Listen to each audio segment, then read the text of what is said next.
Rosa Rodriguez Size here, imagining what it might look like if Arizona Geology had a Facebook profile. My birthday? Well, February 14th, 1912 was really just my recognized statehood day. My geological birthday is probably more like 200 to 235 million years ago during the age of the Great Pangaea. You know, the supercontinent that the German scientist Alfred Wegener introduced in his theory of continental drift in 1912. The scientific community gave him grief because he couldn't explain how such massive plates of rock and stone could move and shape the continents. As I understand it, they still haven't figured that one out completely. But even so, continental drift became one of the foundational theories for the development of the theory of plate tectonics. And that's where I got started. So how does this connect to my birthday? Let me see if I can show you. This is about 230 million years ago, and here's the supercontinent of Pangaea. It's surrounded by an all-encompassing ocean that was named Panthalassa. Pangaea started to break up because of the convection currents in the upper zone of the mantle, and it separated into Laurasia and Gondwanaland. Laurasia consisted of North America, Europe, and Asia. Gondwanaland included the coast of West Africa and South America. The west coast of what is now considered to be North America began its movement westward.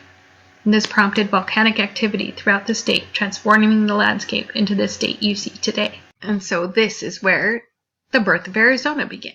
While I'm thinking about volcanoes, I think I might join the volcanoes group. I haven't had a volcanic eruption in a few hundred years, and it's not likely I will have an eruption for about 10,000 more. But I belong among the crowd of states and countries that are home to volcanic activity. In case you didn't know, I have like 7 different volcanic fields scattered around the state, and 3 of them are considered active. That's not to say we should expect a volcano to erupt in a human lifetime, but I mean, it could happen in maybe several thousand years.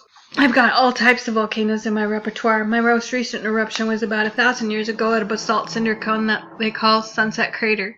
It sits in the shadow of a stratovolcano, which is named Humphreys Peak. About 200 to 400,000 years ago, that 1,500-foot mountain literally blew its top off. Now it sits between 1,200 and 1,300 feet. Just northeast of that sits a classic example of yet another cinder cone called SP Crater.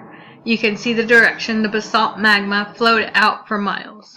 All this volcanic activity with the molten magma moving to the surface, venting, and sometimes creating pyroclastic eruptions and a basaltic flow not only shaped the landscape topographically, it created the foundation for a mineralogical treasure like copper. Just look at this picture of my mineralogical deposit. No filters, no blurring. I look amazing in this one. I'm going to look and see if they have a copper club. Maybe I can be friends with Chile, China, Peru, Utah, Nevada, or New Mexico. Most people think of the Grand Canyon when they're thinking of my landscape. Volcanic activity was definitely taking place there too. Volcanoes erupted, sending pyroclastic material into the air, and subsequent lava flows naturally dammed up parts of the Colorado River for a time. In the millions of years that have passed, the river has eroded canyon walls and birthed lakes and streams throughout the part of the state. It's crazy, but I actually see more earthquake activity every year than most people realize.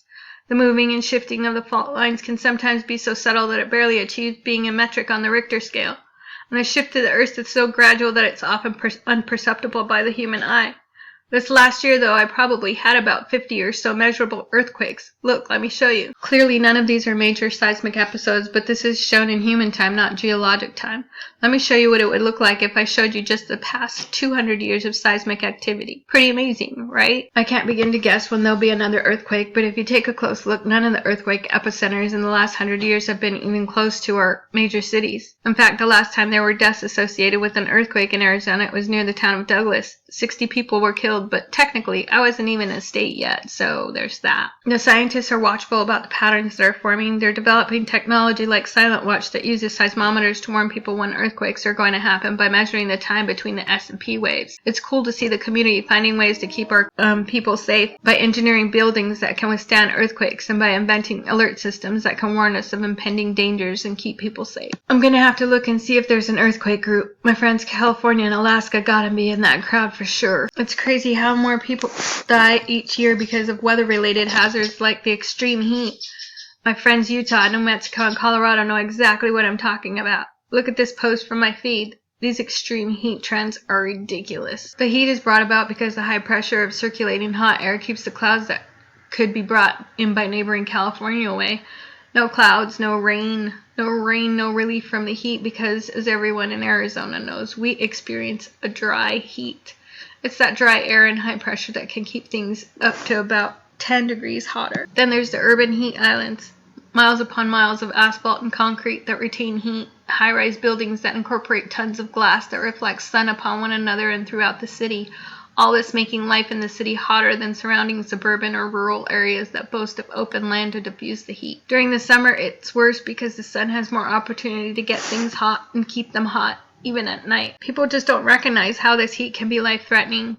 More people lost their lives to heat-related deaths than any other natural hazard I'm a part of. The weather, the short-term changes that we experience in temperature, precipitation, humidity, and wind conditions, and cloud presence, that's beginning to change.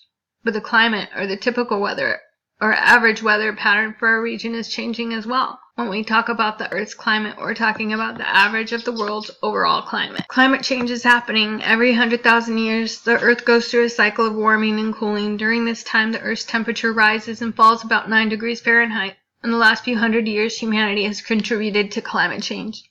2019 was the second warmest year on record. The Earth was 2.07 Fahrenheit hotter than between 1880 and 1900, which is called our pre-industrial period. We're all in for some tough times if we don't begin to work together to make some changes to reduce the greenhouse gases. We're just part of the 800 million people all over the world who'll be affected by climate change because of droughts, heat waves, extreme weather events like tornadoes or hurricanes, floods, and sea level rise. I hope it's pretty clear how unique and different I am from a geological perspective. Everybody wants to have a flattering Facebook profile. I hope everyone can see how plate tectonics has created me, how my youthful volcanic activity has shaped me, how my seismic potential makes me spontaneous, my extremely hot weather makes me dangerous, and maybe I can get a slight pass for being a part of this whole climate change phenomena and just accept my friend request.